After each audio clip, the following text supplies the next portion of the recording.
Hey, hi everyone. Can you just quickly tell me if I'm audible or not?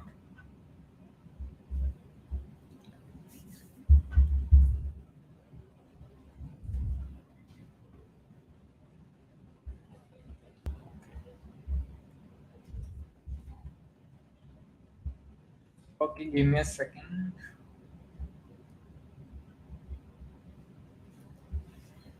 In 3 days, they cover topics. Yes, hi.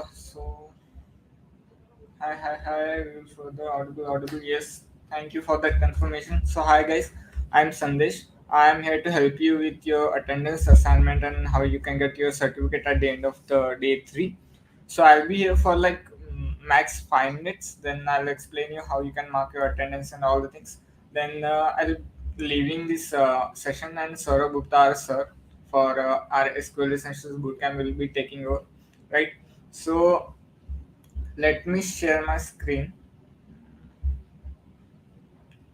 First of all, can you just tell me in the chat what is SQL? Like, क्या है? Basic, like, what do you understand about SQL?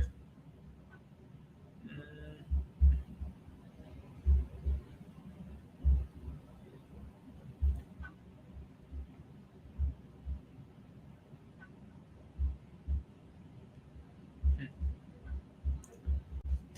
Oh, you're in the college? No, guys. I'm like employee at LetsUpgrade. So I'm here to just explain you all the things about one thing and how you can do all the things here.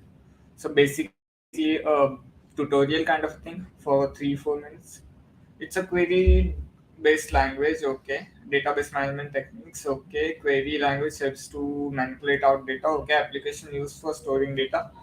Search, it's like, okay. Language is to communicate with database, correct. It was stored. Yeah, I'm getting a lot of like answers which are correct, and you're absolutely right. SQL is basically a DBMS. DBMS is nothing but database management system. It We use DBMS to actually communicate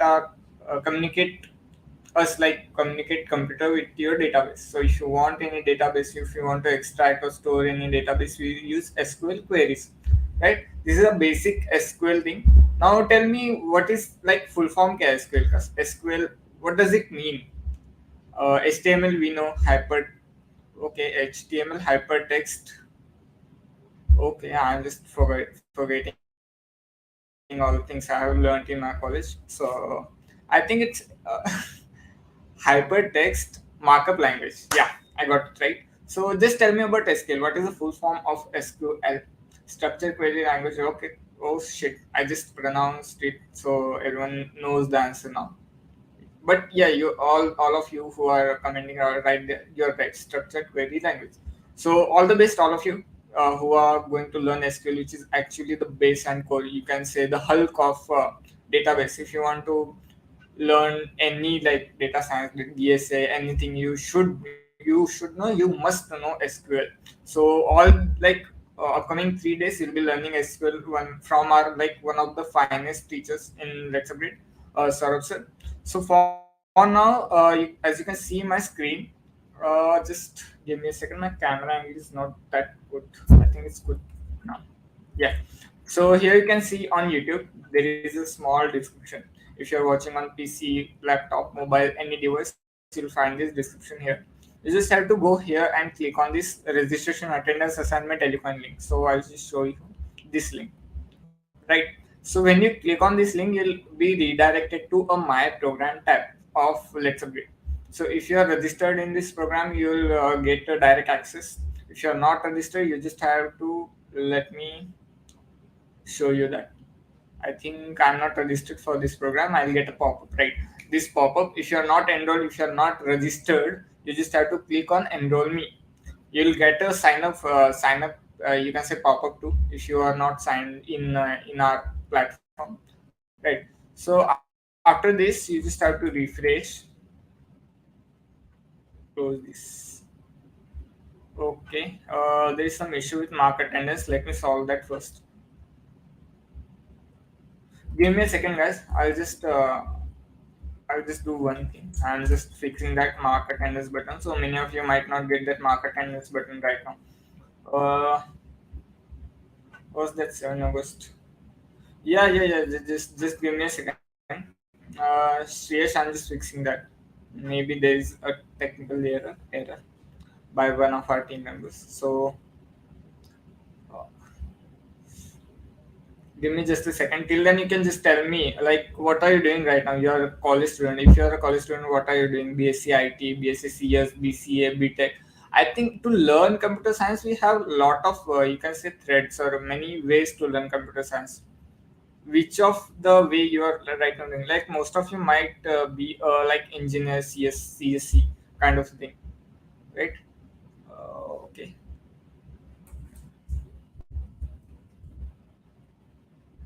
B.Tech, MCA.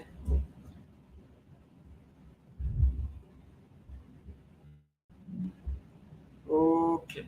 So there was a small issue about the timings. We have a session time of 6:30, but in our system it is stored as 11:59. Just a basic mistake, guys. Give me a second. I'll be fixing that.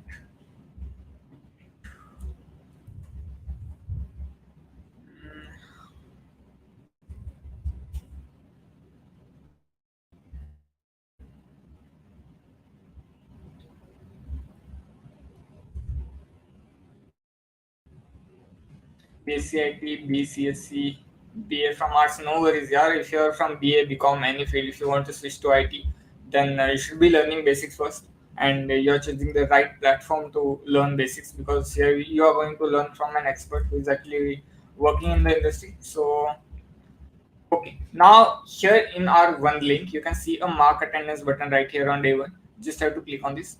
Give a rating from 0 to 10, like a basic rating, 5-star rating, hota hai na, something like that.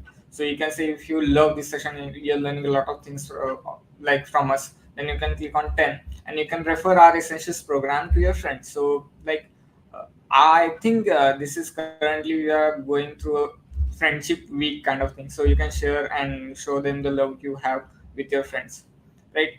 So, and if you're interested in our premium programs, one is Java DSA and second is full stack web development. Any of them, if you want to become a full stack developer, we have a entire like nichely created program for you guys. We will be learning Merge Stack there. Merge Stack is nothing but MongoDB. Again, I just need to remember the full form of Monster. Just give me a second, guys. I'm very bad with them, like remembering the full forms. MongoDB, ExpressJS, React.js, and Node.js. So that is like a way, again, a way to learn full stack development.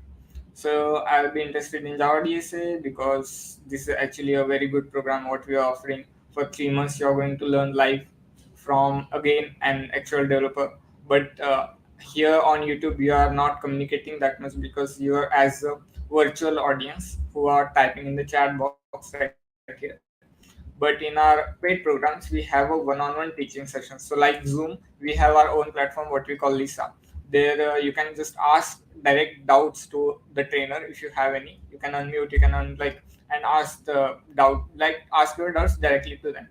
So submit by attendance, and if you have again any suggestions for our essential bootcamp, you can just click on any of the options and you can give us feedback.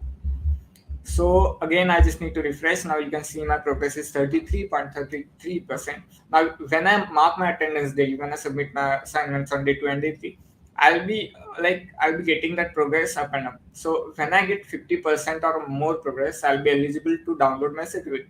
Now you just need to remember our certificate is from GDG MAT, which is GDG Mumbai, Google Developer Groups.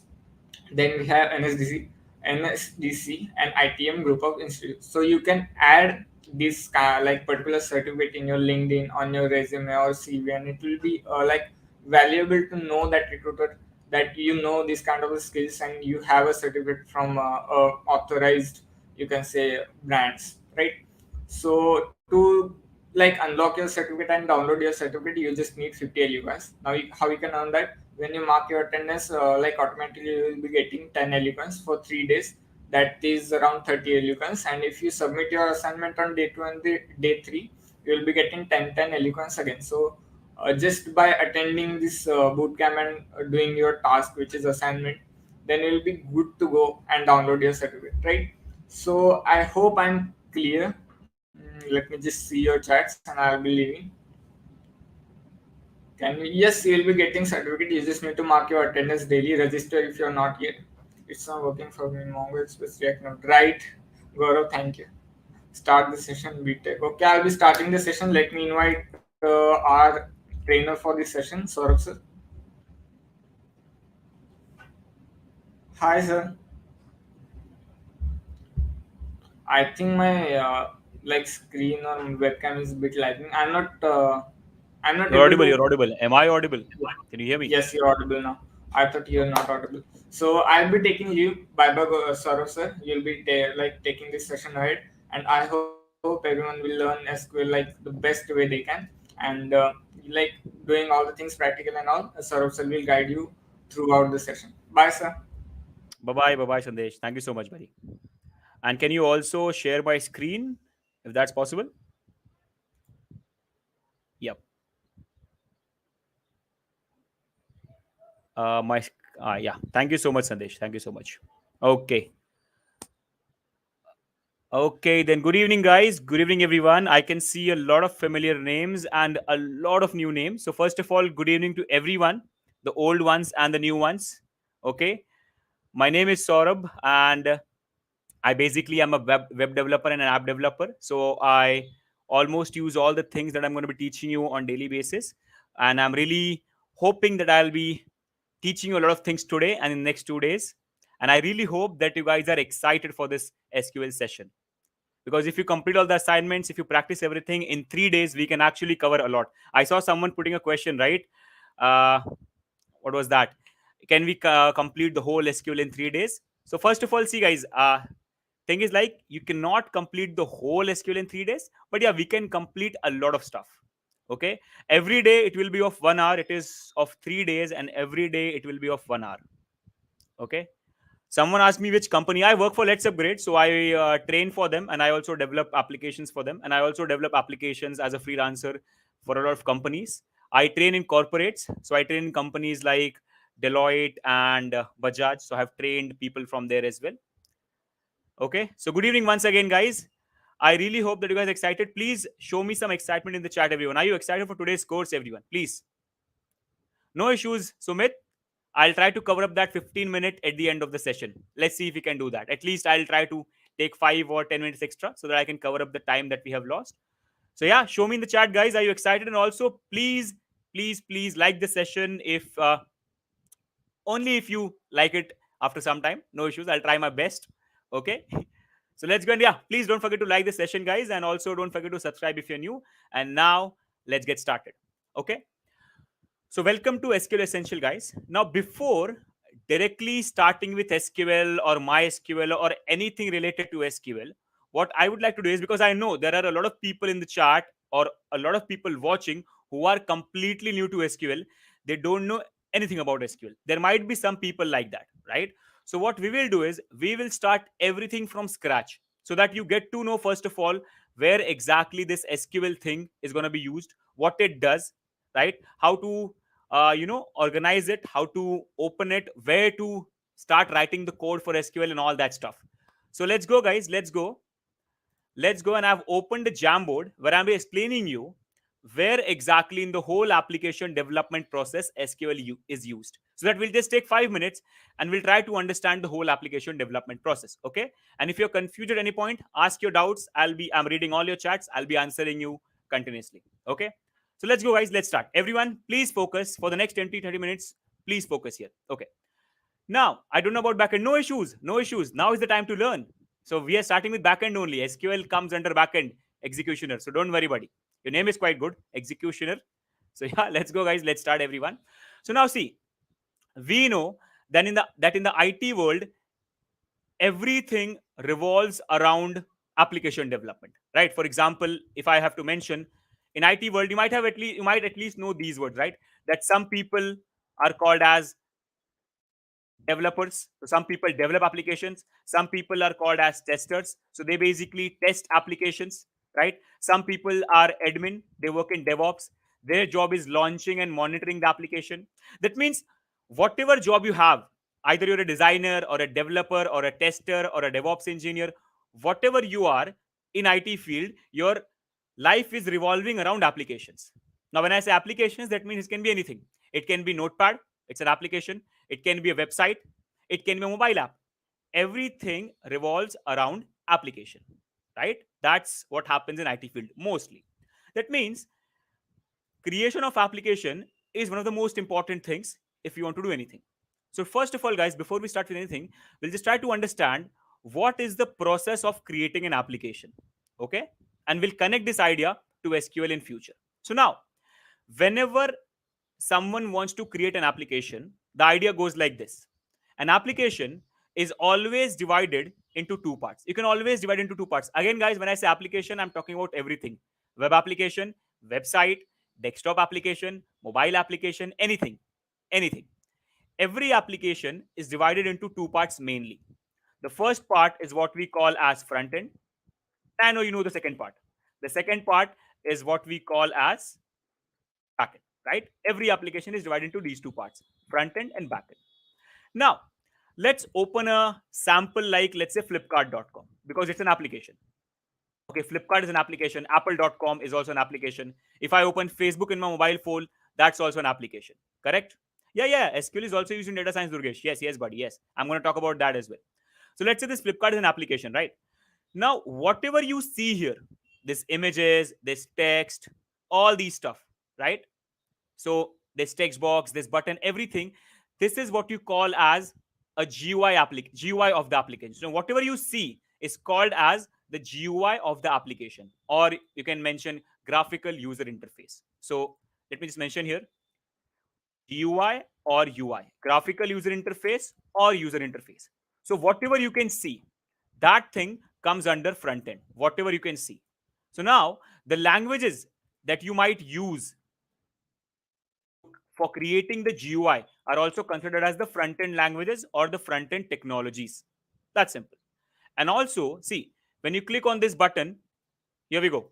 This slider moves. When you hover on something, you can see a new box appears. So these are all the interactions you're performing. This click, double click, swipe, scroll. These are the user interactions that you're performing on the website or on the app. On a mobile app, you sometimes touch, click, double click, long press. Those are all the interactions. So when you click and do stuff, something happens. Like, for example, when I click here, this thing moves. When I hover here, a new pop-up comes up, right? So these are all what you call as interactions. And interactions are also part of content. And the code for interaction, basically, again, the language or the technology that is used for writing the code for interactions that decides what a user can do and what will happen behind that, that also comes under front end. So guys, GUI and the interactions, user interactions, they all come under front end. That's the first thing. Are we cleared, everyone? Guys, please tell me, are we clear? Don't worry, I'm going to explain a lot about SQL as well. But we are just starting for everyone. Whoever is new, there might be 10, 20 people who are very new. So let's just clear what SQL is for everyone. So guys, first of all, are we clear with the basic idea of front end? Okay. Now, see. So you can see images, you can see data and all that stuff. But now, guys, the data that you see here is not always on this website. When you load the website, that data comes from somewhere else. All this data is stored somewhere. Or maybe when you search for something like, let's say, something like iPhone or something like that. So when you search and press enter, this front end website is getting this all data that is displaying here from somewhere. That means this data is stored somewhere. Or let's say you go on Facebook, you fill up the form, sign up form, you put your name, email, password, birth date, and all that stuff. And Facebook remembers it even after 10 years. They know your name and everything. Or whatever you posted 10 years back, it's still there. Whatever you commented 5 years back is still there. Same on Instagram. That means everything that you do, every data that you insert, everything that you see, all of that is stored somewhere. And that is the reason, even if you open the application after 5 years, 10 years, you can still see the same things. Because all that data is stored somewhere. So that data is stored somewhere in something called as a database. So every application, or mostly 90% of the applications. Now again, guys, when I say application, I mean everything. Web app, mobile app, anything. So 90% of the applications, when they show data, their data is coming from somewhat called as a database, something called as a database. It's nothing but a place where data is stored. Now, don't worry, guys. In detail, we're going to talk about this in some time. But for now, just think of it like it is a place where your data is stored.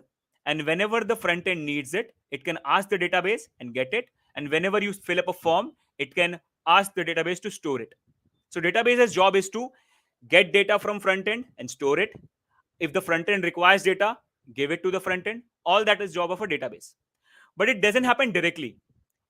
So database can be considered as one part of the backend. So if you're learning backend development, one thing that you need to learn is the concept of databases.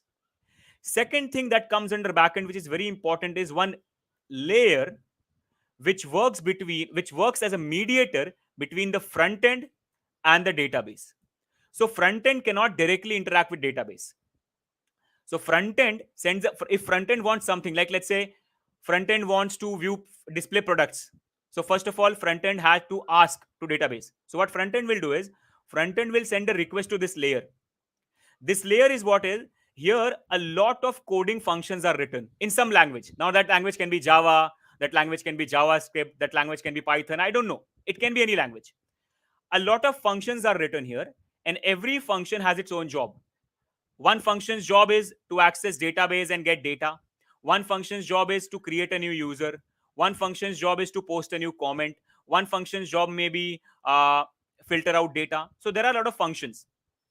Now, if front end needs anything, it will call a specific function from this layer, this particular layer.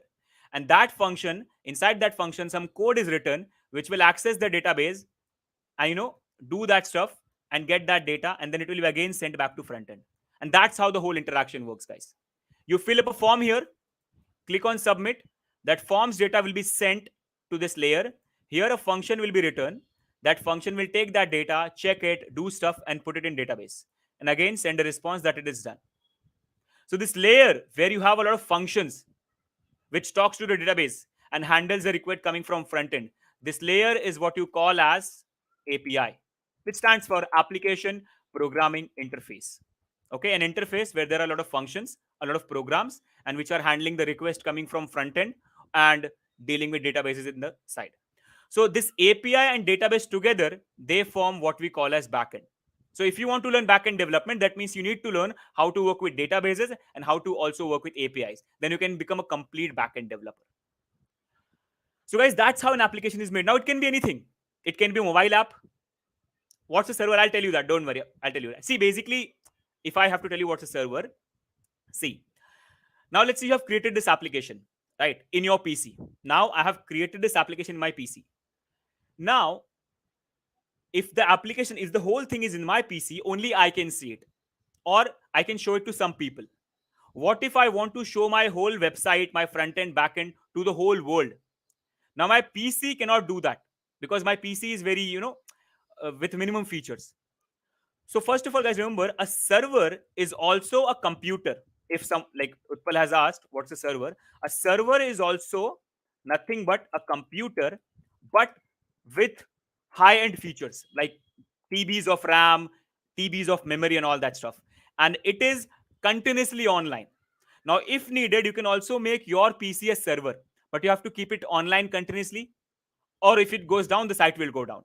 So you have to make it continuously online, and you put your application and you have to connect it to the routers all around the world. And that's not possible. I cannot like, it's possible, but we need that much money. You can create your own server for a level, but you need money for that.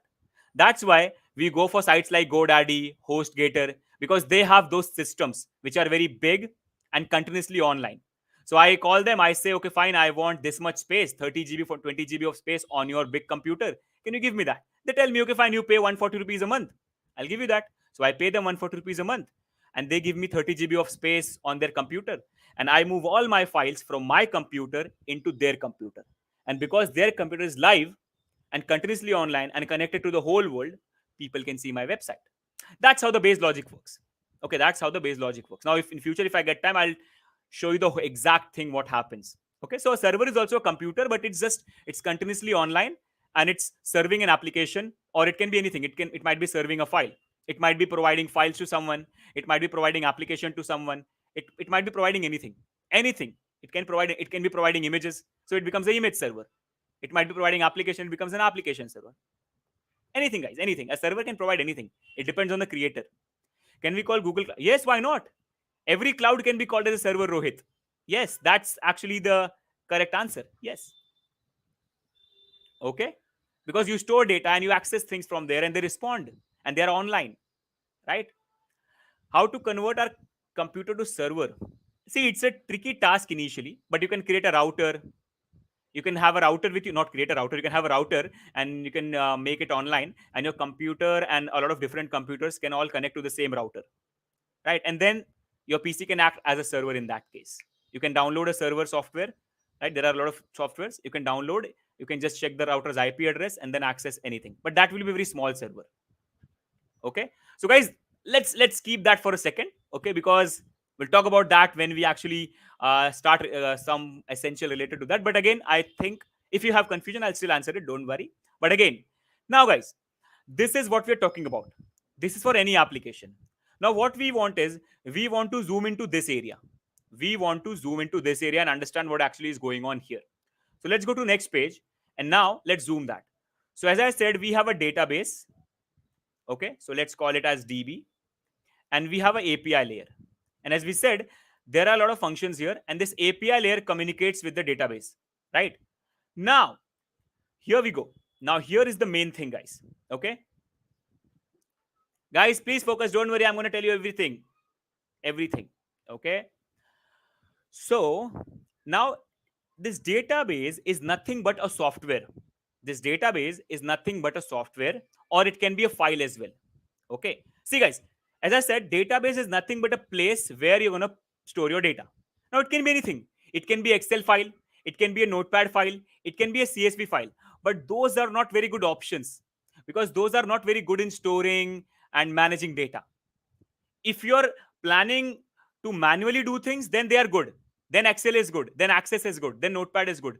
But if you're not planning to do things manually, if you want your program to communicate with your database, then Excel and all that stuff is not a good thing.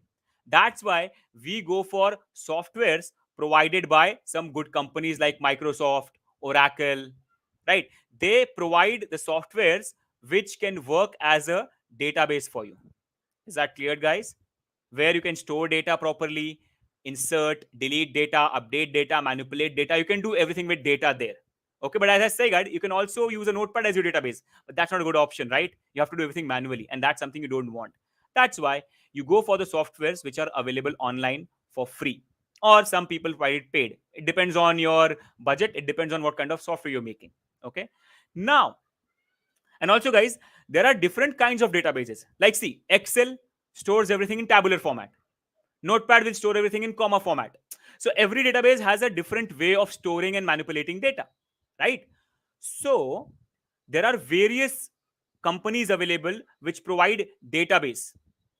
Okay, but their format of storage, their format of creating data may be different. That's possible. Okay, and one such format that is mostly used in the whole world is the tabular format. Okay, where we store data in forms of tables. So in database, what we do is we create tables. We create tables with columns, okay, and we store data in rows. Like for example, something like this. If I just search for a table, okay, now I know what I'm going to get. Table with data. Let's say now we get a good table. So something like this. See, something like this. See, so it's a table.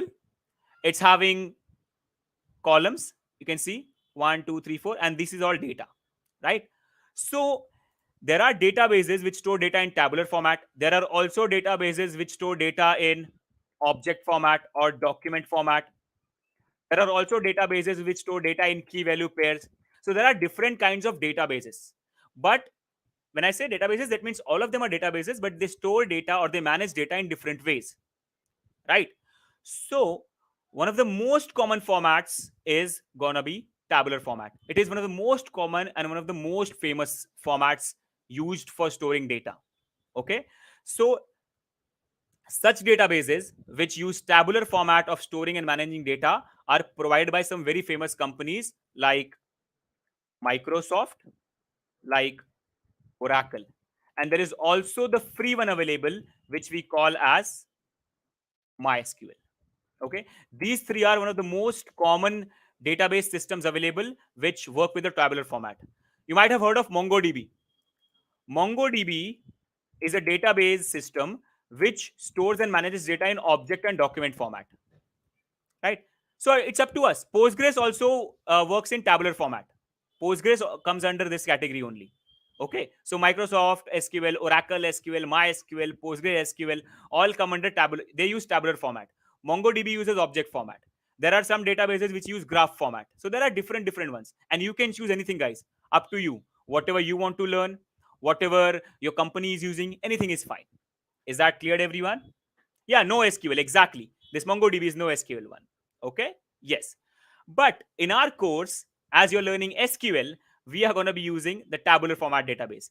And from out of all this, we have chosen to learn MySQL as it is one of the top rated database systems. But again, guys, if you learn MySQL, all the other ones are also very easy to learn because they are kind of same, because they all use tabular formats.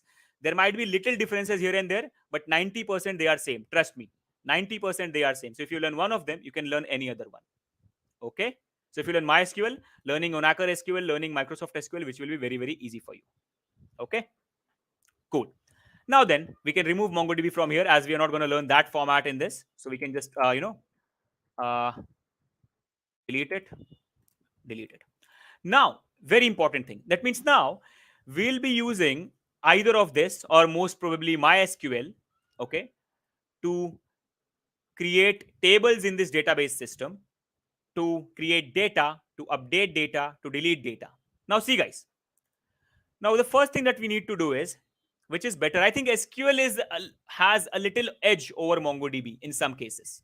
I think I have used both. I work with both. I love both. But I think according to MySQL has SQL databases have a little edge. But I think MongoDB has its own advantages as well, guys. So both of them have their own advantages and disadvantages, and you have to consider them while picking. Okay. Now, guys, please focus, everyone. Now, if you want to start, creating databases, creating tables using MySQL in your computer, the first thing that you need to do is you have to install a MySQL server in your PC. You have to install a MySQL server in your PC. So it's a software available online which you can download and install. What it will do is it will create a small server in your PC which can be continuously online. So see, guys, how it goes. Now you'll understand server much more better.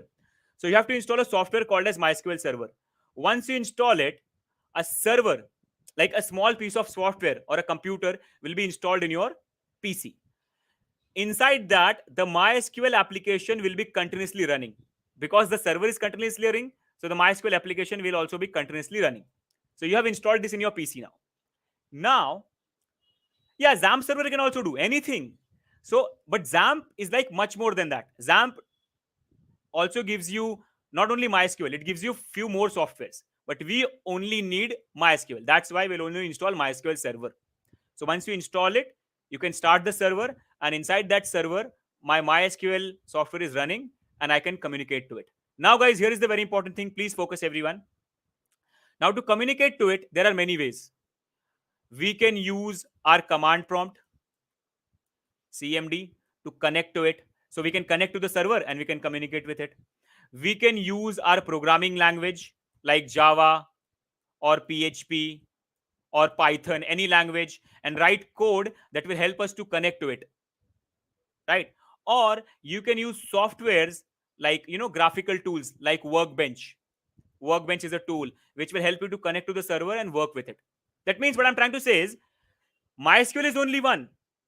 A lot of time people think they think that what they are doing with command prompt, that's a different SQL. What they are doing with Java, that's a different SQL. What they are doing with Workbench, that's a different SQL. It's not like that. You have your MySQL server.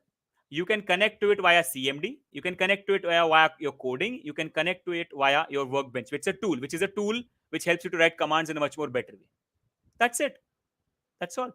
So you don't create, no Manish, you don't create the SQL server. You install it. It's there. You just install the MySQL server. That's all. Okay. Sometimes it may happen, Abhijit. Sometimes it may happen, but you have to then resolve the issue. You have to figure out what's the error. Okay, guys. So you can connect to MySQL server by any way, and you can, communicate with it. That's how easy it is. You just need to install this software. Okay, and that's it. So for testing, now the main thing here is when we communicate with MySQL server, we don't use a coding language. We only write commands. Now, whether I'm communicating from command prompt, whether I'm communicating from a coding language, whether I'm communicating from a tool, doesn't matter. After a connection, I have to write commands because MySQL server only understands commands. You like ask questions, do this, do that, execute that, create a table, delete a table. Just write commands. Okay, and you write commands and send it to the server gets those command, executes them, and because of that command it basically performs an operation that basically either creates a table, creates a data, deletes a table, deletes a data. Anything is possible, right? So what we need to learn is how to write those commands. That is what we need to learn, those commands. And whatever commands you write, they are considered as a part of a language, and that language is what you call as SQL, structured query language. So it doesn't matter if you're getting from command prompt, it doesn't matter if you're connecting from Java or PHP. Inside Java or PHP you still have to write SQL commands. You have to write SQL commands only. That is the language name. Structured query language is the full form. That is the language in which you write commands and give it to the database system, and that takes that command and does some operation for it. I hope it's clear to everyone. Guys, understood? Everyone, have you guys understood the idea of what exactly SQL is? So you need to learn how many types of commands are there, which command does what is the like how to create, what is the command for creating a table, what is the command for deleting a table, what is the command for updating data, all that stuff. That's what we need to learn. And once you learn it, whether you're doing it on command prompt, then in future you can also do it on Workbench because the commands will be same. The setup may be different, the commands will be same. Now, if you have already learned Java, inside Java you can go ahead and write MySQL commands and then connect it to MySQL server and it will still work. Is that clear? Explain with Java. I think, buddy, don't worry. In some time, we are starting with Java Essentials as well. There, we're going to do it. This whole course is for SQL only. So we need to learn SQL. And if at the last day we'll get time, I'll show you how to do it with Java. Don't worry. Okay. So, guys, that's it.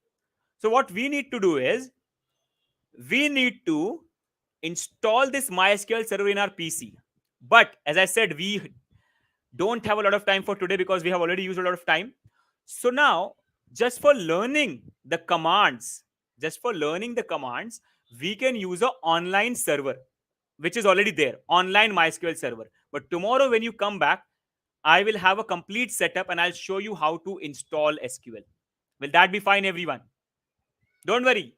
Today we don't have that much time, so today we can at least start with the basics. And tomorrow when you come down, I'll show you how to completely install MySQL server in your PC. What say, guys? Everyone? Sounds good? Okay. So today what we'll do is, today we're not going to install this MySQL server. See, I already have it. But you know what I need to do? I need to uninstall it and again install it so that you can see it properly. And I want that. I want you guys to see it. That's why I'll not do it today. I'll uninstall it in the night today. And tomorrow when you come back, I'll install it in front of you. Okay? No issues. It will just take 10 minutes. That's all. So today, what we'll do is we'll use the online MySQL server, which is free to use. And now, guys, one more thing. See, as I said, we have many options. Oracle SQL is an option. Microsoft SQL is an option. MySQL is an option. Now, in this case, guys, see, Oracle and Microsoft SQL are provided by these big companies. So for basic use, they are free. But if you want to use them, in commercially, then you have to pay for it. Okay. MySQL is open source. That means it's completely free to install and use. And also online, it's completely free. Okay. And guys, all of them use SQL language only. That means at the end, they are 90% similar. It's just depending upon the provider. Like Oracle has some of its own ideas. Microsoft has some of its own ideas. That's why some things may be different. But 90% of the things are completely same, guys. So no need to worry about that. Okay. So guys, for this case, we're going to be using MySQL because it's free. And for today, we're going to be using an online server where we can write commands. That means that server is not with us. That server is somewhere else. We'll just write commands and click on run, that command will be sent to that MySQL server, whatever company is holding that, and output will come to us. MySQL is a system. SQL is a language. Mind-free music. MySQL is a system. The database, the whole database system. SQL is just a language in which you write commands. So all of these three use SQL. All of these three use SQL commands. But providers are different, right? So guys, let's go everyone. So now if you just search for MySQL editor online, you will get a lot of links. You can see one compiler is one option, then MySQL online editor is one option, which is provided by W3 School, so it will be definitely good. So the one that I'm going to be using is this, the first one. Okay, so we'll be using this. So click on this. Now see, here you get this option. Here you can write your commands. Think of it like this, guys. Think of this web page like this tool. I explained you, right, everyone, that this workbench is a tool which you can write commands here, and these commands will be sent to the server. Now, right now, I have not installed the server. That means that somewhere is somewhere else. That server is somewhere else. Maybe the site owner has its own server somewhere. Think of this like our tool. I can write commands here, click on run. That command will be sent to the server, and from there, some output will come and we can see it. So just search for MySQL editor online. This one compiler link first. Yeah, you can also write it in VS Code, but I would not suggest that until and unless you're doing coding or you're mixing SQL with code. I would not suggest that. Okay. You might want to use SQL commands where you can on the spot see output, not in VS Code. I would not suggest that. Okay. Okay. Yes. Commands and query are same. I'm going to talk about that. Don't worry. As of now, I'm saying commands. Once I start writing it, I'll tell you what exactly query is. So see, guys, this is the one. You can use anything. It's completely fine. I like this one, so I'm going to use it. So this is like a tool. This whole thing is like a tool only, nothing else, like workbench. Okay. So let's go, guys. Now, before we start, I would like to talk about few things here before we start. Now, as I said, SQL is structured query language. You are going to be writing commands. Those commands are also called as queries because they look like questions that you're asking to database. Like, give me this, create this, do this. It's like task that you're asking the database system to do. That's why they are also called as queries. So in this case, guys, commands and queries mean the exact same thing. Now, there are a lot of commands. For creating a table, there is a different command. For updating a table, there is a different command. For deleting something, there's a different command. So there are a lot of different commands.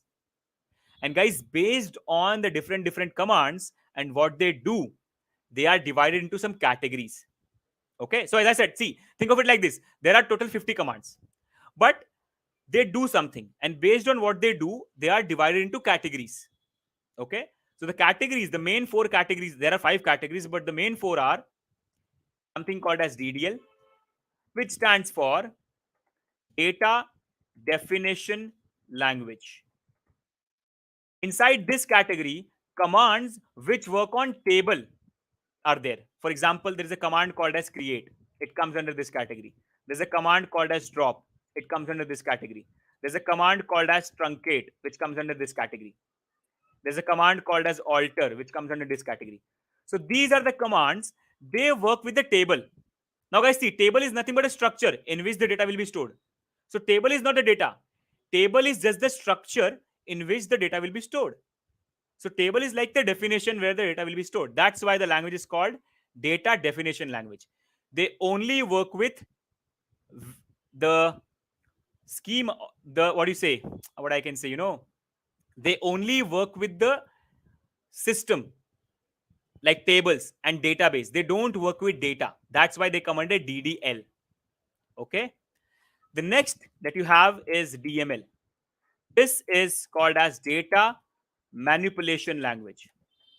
The commands which come under this category, they directly work with data. So in this case, you have, insert for creating a new data, delete for deleting a data, update for updating data, and select command for fetching data. So these are some commands. Yes, rename is also available here. I'm not mentioning everything, guys, because it will take a lot of time. So right now I'm just mentioning all the main ones. Okay, but yeah, rename also comes under DDL. Yes, you can say that. Yes, Harman. So these are the commands which come under DML. Is that clear, guys? Now these are the main ones. These all are main ones. Now there are a few more as well. You have DCL as well. That is data control language, in which you have commands related to management, like committing the data, rolling back the data, handling operations. Yes, Tarun. Actually, that's the new debate. Yes, Tarun. Previously, it was mentioned that select comes under DQL, which is data query language. But now, if you go on a lot of sites, select is also considered as a part of DML. So initially, I used to also mention in DQL only, but nowadays, if you go online, it also comes under DML. So that's it. So we can also say that it comes under DQL and also under DML. Now, guys, don't worry at all if you don't understand all these things as of now. Just think that these are the command names. These are the command names. I'm not writing the full commands. I'm going to be showing you how to use all this. I'm going to be showing you how to use create, how to use drop, how to use truncate, how to use alter. I'm going to be showing you everything. These are the main names. So there's a create command which will work on table. There's a drop command which will work on table. That's why they all. So the commands which work on databases and tables, they come under DDL. The command which works on data, they come under DML. The command which works for fetching data, like you have created data, now you want to see it, it comes under DQL. But this select is also considered part of DML as well nowadays. So you can put it there. Okay. Then you have DCL, which is basically for controlling data. So you have, if you make any mistake, so to roll back it, you have some commands. To save data, you have some commands. Mostly we won't be doing a lot of things here related to DCL, but we'll be doing all these things. All these things. Plus, I'm also going to be teaching you relationships. So yeah, we have a lot of things to cover. Will you be teaching on how to connect the database to a website? Let's see if we get that much time, Mohammed. Let's see if we get that much time. Meaning of DCL. DCL stands for data control language. So let's say you have created some data. Now you want to, what do you say? DCL, I think DCL is also TCL, that transaction, right? Okay. DCL, TCL kind of same maybe. Let's see. Let's just see. Commands under DCL. What are they? Yeah. Okay. These are, yeah. See, commit, rollback. That's what I talk about, right? So that things come under here. Managing data. All the management queries will be coming in this. So all those things like commit, rollback, all that stuff will come under data control language. Okay. So you have created the data. Now you want to just finish. You want to save all that. So commit. In MySQL, by default, auto commit happens. So you don't need to worry about that. Okay. Yes, revoke and grant, all that user management. So basically related to management, the admin part, which I don't think so we'll be covering in this course because we have 3 days and we have a lot to cover. Not only this, guys, I'm going to be talking about relationships, joins, and all that. So we have a lot to cover here. That's why I'm not talking a lot about DCL, but let's see if we get time. I might show you a few things here and there. No issues in that. Okay. Everyone, so are we ready? Guys, can we start? Please tell me. Can we start, everyone? Let's go ahead and let's create a new table and let's insert some data and at least let's see. Okay. Yeah, select is a DQL command, but as I said, right, a lot of on a lot of sites nowadays it is mentioned under DML. That's why for safer side I mentioned DML. I also know that it comes under DQL. It's just nowadays on every site it is mentioned, and I think people are, communities understanding that it may come under that category, so people are changing it. Cool. So now, guys, see, think of it like this. Right now, I don't have the MySQL server with me. It is somewhere. This is a tool where I can write command and it will send those command to the server. Server will execute it, create table, create database or insert data, and it will give me the output back here. So this is a tool like Workbench. Server is not with me. Tomorrow I'll show you how to install your own server, and then I'll show you how to work with command prompt and how to work with Workbench as well. But for now, let's think of this like our tool. Okay. So I hope everything is visible. Guys, is the font size visible to you? Is the font size visible to you, everyone? Hopefully. Let's just confirm. Is it visible, guys?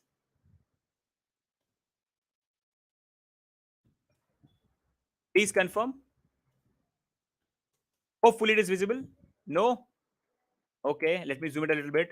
Okay, that's the last I can do. If I go more than that, then it will become very bad. It will look very bad. Hopefully it's visible. Guys, now, because see, more than that, it's just looks very bad.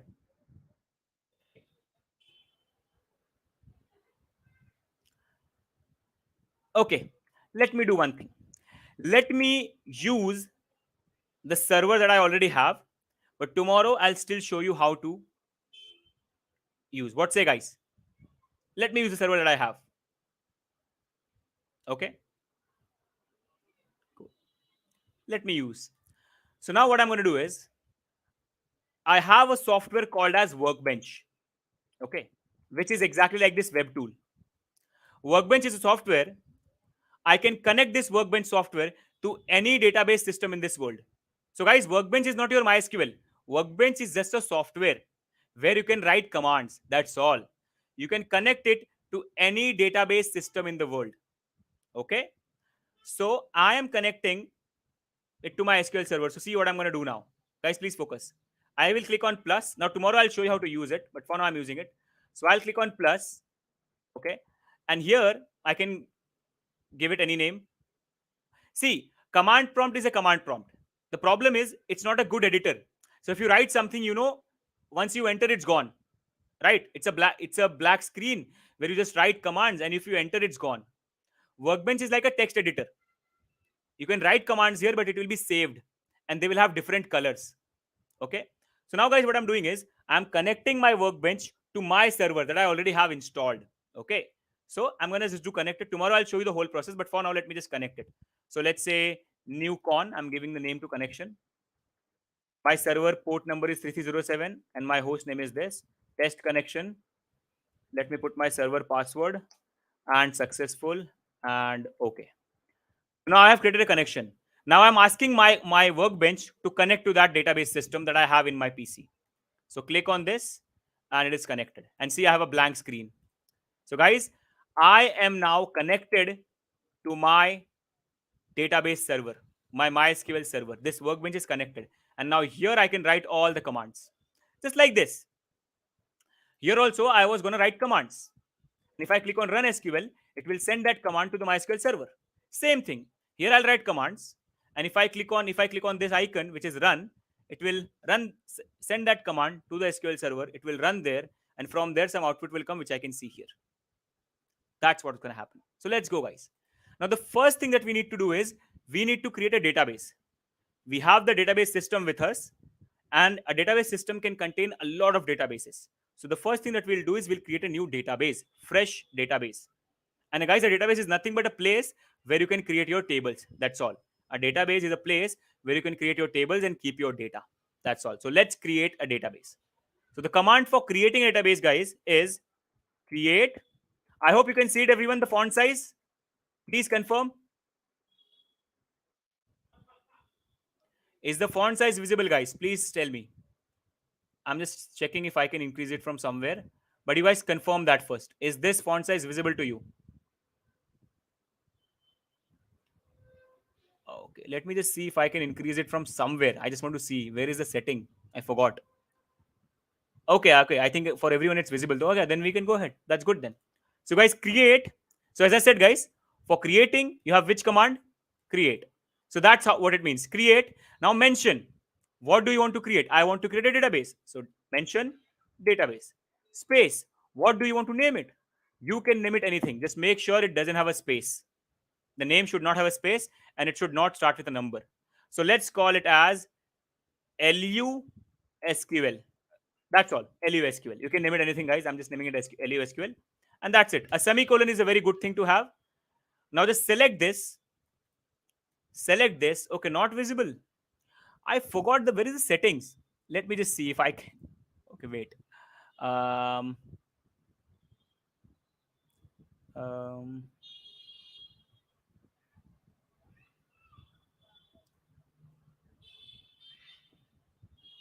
file.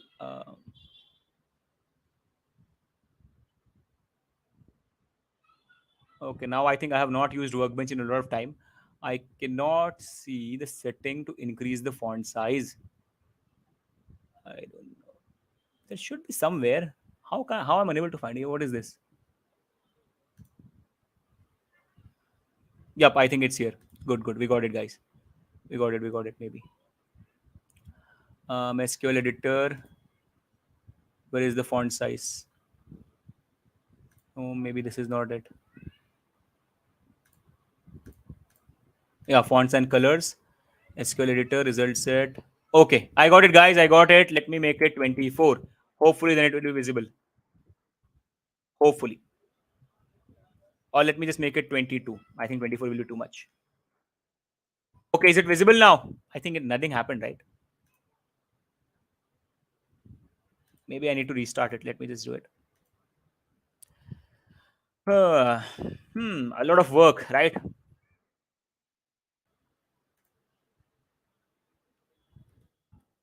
Let's see if it is increased. Yep, it is increased. A little restart was needed. Got it, guys, everyone? I hope now you can see. Please confirm. Control plus was not working. I tried it, Sachin. Guys, everyone. Visible now? Okay. Please, everyone who are watching, who are new here, please don't forget to like the video, guys. Please don't forget to like. It motivates me to come with more content and be more energetic. So please like the video. Okay, now let's move ahead. So now create database LUSQL. So basically we are creating a database. Just select this whole thing and just click on this thunder icon. And that's it. You can see in here, it's telling me that, okay, done. See, you can see a green icon. If the green icon comes, that means it was successful. And now the database is created. And see in the site tab here, you can see it getting created. You can see LUSQL is created. Now see, all the other things here are my previous databases that I have created. Okay, तो यहाँ पे आपको हमारे सारे databases दिखाई देंगे जो भी है. Okay, I'll try English in between maybe. So you can see our database is here, but guys, don't worry about this area as of now. We are sure that it's created. Okay, so if you just go ahead and write a command of show databases, you can see all the databases created in your system, in your server. So you can run this command and see that these are all my databases, guys. I have all these databases in my system. So I create many applications. So for that, I have a lot of databases. And see, here we go. LUSQL is one of the databases. And I have inventory, hotel booking system, EMP management, different ones. So LUSQL is one of them. Okay. Cool, guys. Let's move ahead now. So now we have created database, but our SQL or Workbench doesn't know which database I want to work in because you have a lot of them. So now we have to tell it. So use and your database name, that is LSQL. And that's it. If you run this command, it understands now whatever you're going to do after this, you are planning to do it in that database. Okay, guys, everyone. So why only LUSQL? See, database is like a area, a section. So I have a database server. I have a MySQL server. In that, I can have different sections, compartments. Okay. So for every application, I create a different compartment. Okay. So now for this course, I have created a separate database because in my previous databases, I already have tables and views and procedures. So I want a fresh container where I can start creating new tables. That's why I created a new database, a new section, a new room, right? LUSQL. LUSQL stands for Let's Upgrade SQL. Okay. If that was your doubt, why I given that name. Cool, everyone. Let's go. Now then, everyone, let's see how to create our first table here, everyone. Let's start. Database created, database selected. You can see here it is marked in bold. You can see one database, right? It is marked in bold. That means right now you are using this database. That means whatever you do from now on, it will happen all this in this database. So let's create a table, everyone. Now to create, the syntax of creating table is very easy. If I have to write it on notepad, it goes like this. See, the command goes like this. Create table, then table name, any name, up to you. Table name. Now table, and after that, just put round brackets. Okay. And inside this, you have to mention the columns that you want in table. So column name, space, the data type. It's like in programming, guys, right? In programming, you create variables. So you also mention data type, like integer A. So that A knows what kind of data is going to be stored in that. Just like that, when you create a column, you also mention data type so that the table knows, okay, for this column, I'm expecting a number. For this column, I'm expecting a string. For this column, I'm expecting a Boolean. So that's why you have to mention data type. So now, comma, thank you so much, Surya. Thank you so much, buddy. One more column name and data type. And just like that, you can have n number of column. Up to you guys. Up to you. You can have n number of columns. Okay. And at the end, n number of columns. So column number n type, and at the last, you don't need a comma because it's ending. That's it. So column name, data type, column name, data type. Now, guys, see, that's not it. This is not the complete definition, but for now, it's fine. Tomorrow, when you come back, we'll talk about constraints. We'll talk about a lot of things. For now, it's fine. Okay. For now, it's fine. So don't worry, Mohan Technologies, you'll understand it once we create it. See, when you create a table, what are you expecting from a table? A table is a nothing but collection of rows and columns, right? Now, rows are your data. Columns are the main thing, right? You define. When you're defining a table, how will someone know what a table is and what it is storing? Because of its column, right? Like if you want to store student data, your table will have columns like name, age, class, city, right? So column. Is that clear, guys? And yeah, at the end, semicolon is important because this is the end of the command. So create table name, then column number 1, it's type, column number 2, it's type, and then 3, 4, 5, 6, 7, 8, 10 columns, type, and then end the command. And that's it. So let's go, everyone. Let's create a table.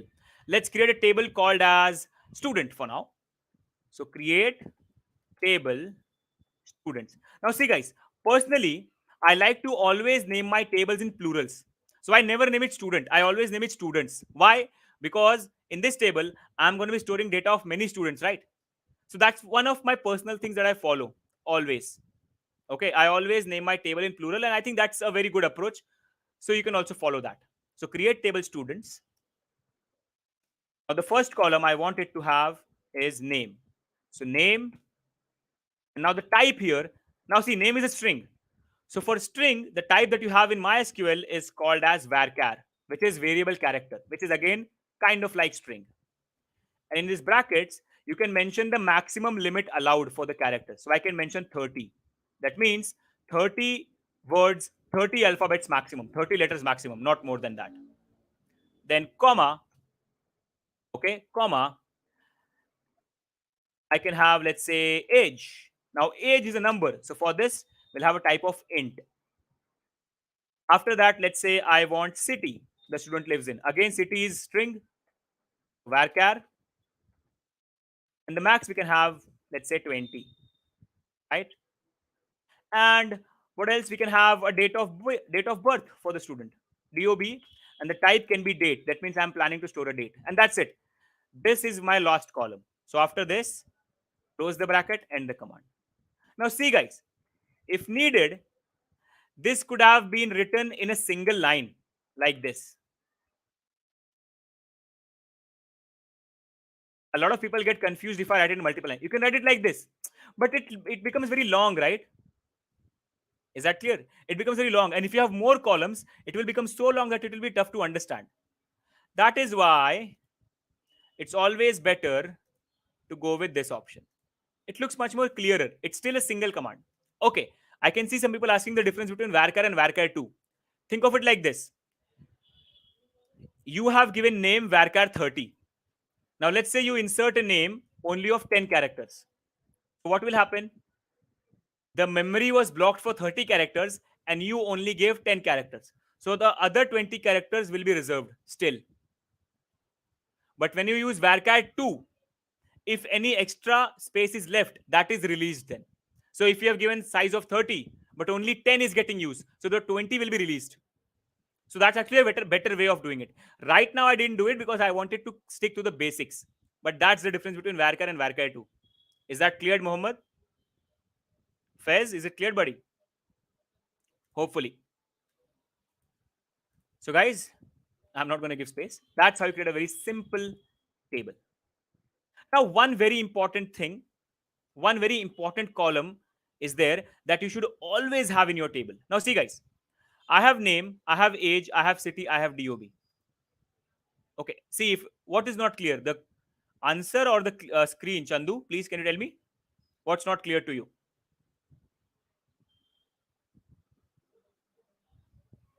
What data type should be used if we use both int and string? Then in that case you have to go for string. If there is a combination of string and int, then it's string, then it's always string. Okay, now see guys, a very important column that you should always have. See, let's say I'm creating records. Now you tell me, is there a possibility that two students can have same name, same age, same city, same date of birth? Is there a possibility or not, guys? Yes, Nilesh, primary key is important, but not now. We're not doing it now, right now. I'll show you all that tomorrow. Don't worry, tomorrow is we'll talk about primary key, unique key, not null, everything. Right, everyone? That's the problem. That possibility is there can be 3 to 4 students who can have it. No, why not Anya? It's possible, right? There can be someone else with the name Anya who lives in the same city, born on the same date, with same age. Possible. That is why. So if that happens, that means there are two records which look exactly same, and now you don't know which record belongs to which user. That is why. See, the same thing can happen in college as well, right? In college, there can be multiple people with the same name. That is the reason you get roll numbers, so that they can identify you, uniquely. There can be two Saurabhs, so that's why we get roll numbers. And just like that, here it's very important to create a ID column.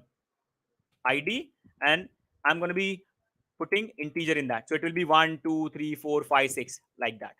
Okay, and for now I'll keep it like this, guys. Don't, if you know about primary key and all that, don't worry right now. Tomorrow we'll talk about it. Tomorrow it's all about primary key, auto increment, and all that stuff. For now, simple things. So guys, this ID column will always have a unique ID for every record, like 1 2 3 4, but unique for everyone. It's like a roll number for students. Okay,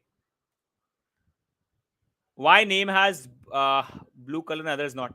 See, it's like this is a editor, so it highlights create table. These are keywords, fixed keywords, you cannot change them.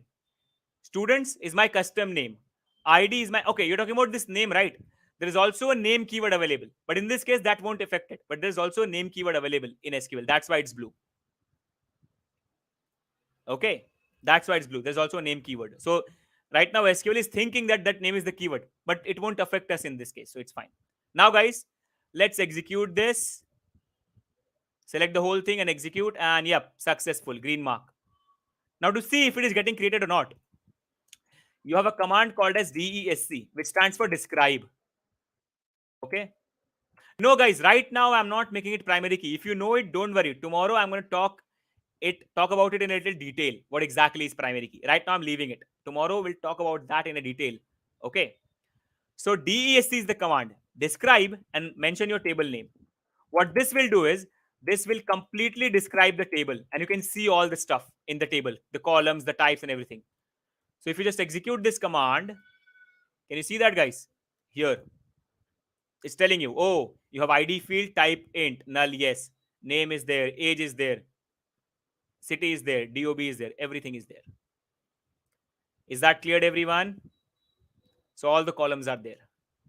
That's how easy it is, everyone. So now you have created a table in your database. So now guys, are you ready to insert a record? No, Sumit. Select and describe are not same. Describe is used to see the definition of the table. How many columns are there? What are their types? Select is used to see the data of table, real data.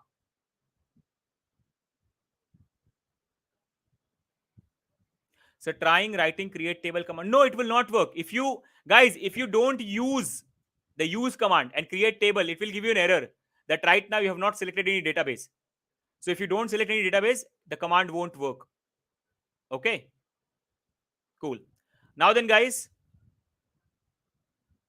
varchar int, yes, they are types, they are data types. As I mentioned in the syntax, right? They are data types. Yes, they are data types. So everyone, are we ready to start inserting a simple data in it? So now we have the table. Think of it like this. You have a table somewhere with all the columns, and now we need to insert a data in it. Okay, so let's go, guys. Very simple. Now, insert is a command which comes under which category, guys? DML. So now we're going to be using this command, insert command. Let's go. The command is very simple. Insert is the keyword, main keyword. After that, into. Then your table name. What's my table name? Students. Insert into students, then values. So insert into students values, and in here pass a rounded bracket, semicolon, and in here, in whatever sequence you have created the column, in the same sequence pass the values. So now id is an integer, it's a number, so pass a number for it. Name is a string, and in SQL strings are always passed in single quotes. So let's go for, let's say, one of your names. Let's say put Fez. Then age, it's a number, so 23, let's say 23. And finally, you have city. Let's put again Mumbai. City is a varchar, so single quotes Mumbai.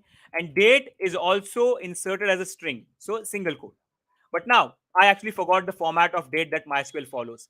Every SQL follows a different format, guys, and I always forget that date format. It's one of my weaknesses.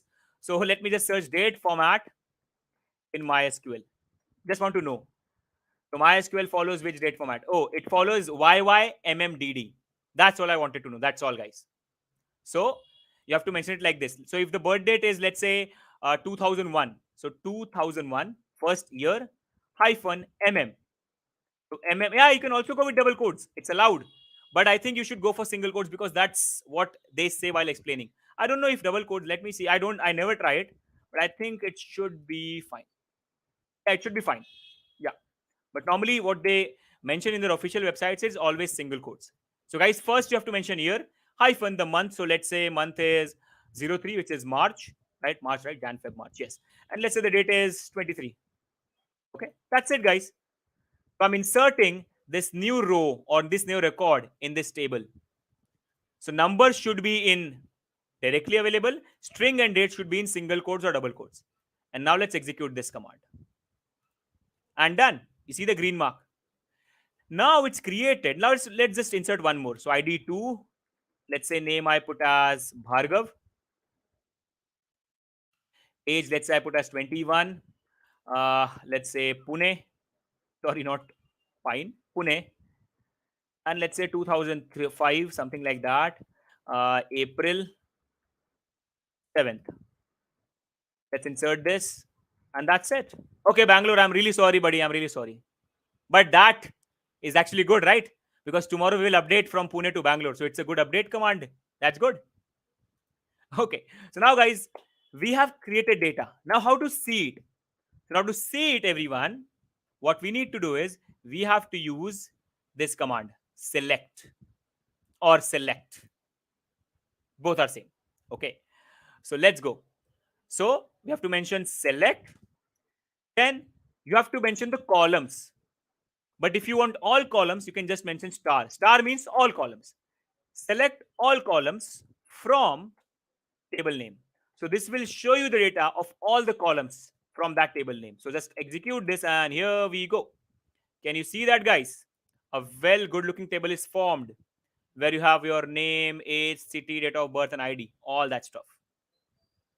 Okay. So just give me a second, guys. I'm getting a to mute at the right time. Okay. So guys, that's how it works. That's how basically the commands work. Now see, right now I'm writing this command here, like not here on my workbench, but I can also open my command prompt. I can connect to the same database server and I can also write commands there. And I can work in the same table from there as well. That means, see, there is a server. In that server, there is a table. If I can create the table using workbench and I can insert data in that table using command prompt because both of them are connected to same server. It's like that. Is that clear, everyone? So guys, I really hope that I was able to make you guys clear everything. Okay. And today is almost the time. See guys, I promised, right? Because of the first 15 minutes, I will take 15 minutes extra. So I hope I've completed my promise. Okay. And guys, please make sure that you check out the CSE course as well as the Java course. Links are in the description. And please don't forget to register yourself if you're new. And don't forget to mark your attendance. And please, please, please, guys, like the video because it helps. It basically motivates me and helps us to grow as a channel and reach more people. And yes, I'll answer one question. How can I insert more than 2 rows records at one time? It's very easy. See, guys, this is what you can do. While writing insert, you can just put a comma over here and you can mention one more record. So by using a single insert, you can also insert multiple things. So let me just enter it so that you can see it much more better. You can do like this. So insert into table name values, first record, comma, second record, comma, third, comma, fourth, comma, five. You can go like that. So I have answered your question, buddy. I hope you can see it. Can single database have? Yes. Database is like a room. You can have n number of tables in that. N number of tables. Okay. No, not for today, but tomorrow you'll definitely get an assignment. Okay. So, guys, I really, really hope that you guys understood everything. And most importantly, I really hope that you guys enjoyed this session. Now, tomorrow, when we come back, we're going to talk about constraints. So, that primary key, foreign key, and all that stuff. We'll talk about the where clause. We'll talk about aggregate operations. We'll talk about conditions. So, we have a lot to cover tomorrow, guys. And I'm really excited today only. I can't wait for tomorrow. I hope that you guys are also excited. So I will be also attending your JS. That's great, Faiz. Yes, guys, in few weeks, I think next week only, next to next week, I am also, no, next week only. I'm coming up with a JS Essential as well.